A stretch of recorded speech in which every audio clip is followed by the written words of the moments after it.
Good morning, students. Welcome to Neve Career Academy. This is Twinkle. I am here for explaining you some important MCQs of chemistry. So the first question is, which acid is present in tomato? टमाटर में कौन सा acid present होता है?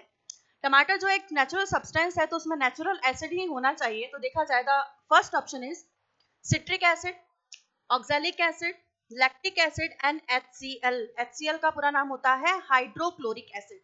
तो जो citric acid होता है वो लेमन में प्रेजेंट होता है, ऑक्सैलिक एसिड टमाटर में प्रेजेंट होता है टमाटो, और लैक्टिक एसिड होता है कर्ड के अंदर, और HCl होता है जो स्टमक से रिलीज होता है. तो the right answer will B oxalic acid. तो ऑक्सैलिक एसिड एक नेचुरल एसिड होता है जो सिर्फ और सिर्फ टमाटर में प्रेजेंट होता है या उन्हीं की कैटेगरी के किसी और प्लांट्स के फ्रूट्स के अंदर प्रेजेंट होता है. The next question is which of the following is a strong acid? Strong acid कौन सा है? देखिए बेसिकली देखा जाए स्ट्रॉन्ग एसिड्स वो होते हैं जिनकी पीएच जो होती है वो कम होती है. पीएच लेवल देखा जाए, अगर हम इसे पीएच स्केल से समझते हैं तो इस टाइप का एक स्केल होता है जहां पर वैल्यूज होती है यहां से लेकर 0 से लेकर 6.9 तक एसिडिक होता है, एसिडिक नेचर होती है, एसिडिक सब्सटेंसेस होते हैं. यहां से देखा जाए तो 7 जो होता है वो हमारे पास में रहता है न्यूट्रल. न्यूट्रल का मतलब होता है उदासीन, मतलब ना तो वो अम्लीय होने वाला है ना वो क्षारीय होने वाला है.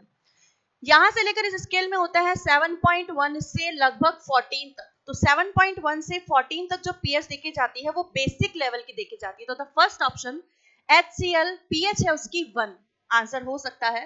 Option B is CH3COH pH है इसकी 5. Next option lemon juice pH है 2.2 और प्योर मिल्क जिसकी पीएच है 6. तो सबसे कम पीएच है हमारे पास HCl की. तो the answer will B HCl hydrochloric acid with the 1 pH level. Next question. The next question is आपके पास में एक कार्बोनिक कंपाउंड है, आपको बताना होगा कि ये क्या होता है. तो देखिए इसका पूरा नाम देखा जाए ये है sodium carbonate decahydrate.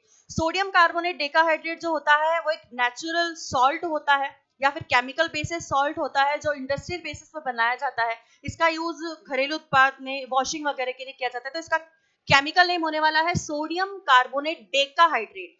Deka word use किया है क्योंकि 10 मॉलिक्यूल्स है वो भी वाटर के, और इसकी वजह से इसको हाइड्रेट नाम दिया गया है.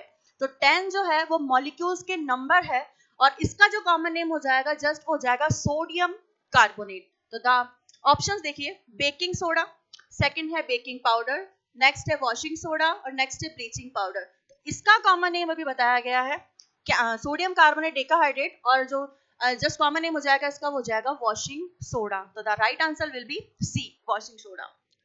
Next question. pH value less than 7 indicates the solution. that solution मतलब अगर pH लेवल हमारे पास में 7 से कम है तो किसको इंडिकेट करती है? अभी मैंने आपको pH स्केल बताया था, उसमें कहा गया था 7 होते हैं न्यूट्रल पे, 7 से कम वाले होते हैं एसिडिक पे और 7 से ज्यादा वाले होते हैं बेसिक पे. तो यहाँ पर 7 से कम बोला गया है, कम का मतलब है आंसर क्या हो जाएगा? Acidic nature. Next question.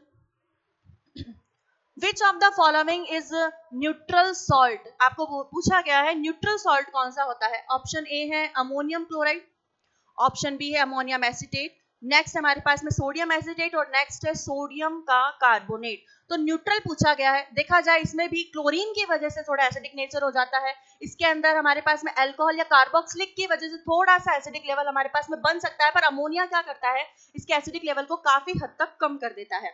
Next देखा जाए सोडियम एसिटेट. सोडियम एसिटेट जो होगा उसके अंदर सोडियम थोड़ा सा एसिडिक लेवल का बन जाता है, और हमारे पास जो सॉल्ट है अभी पढ़ा था हमने वॉशिंग सोडा जो होता है वो तो ऑब्वियस है थोड़ा बहुत हल्का सा कार्बोनेट की वजह से एसिडिक नेचर का हो जाता है. तो the answer will be B. इसके अंदर जो आंसर होगा वो बी होगा कि स्ट्रॉन्ग हमारे पास में जो न्यूट्रल सॉल्ट है वो आंसर होगा B. Thank you so much.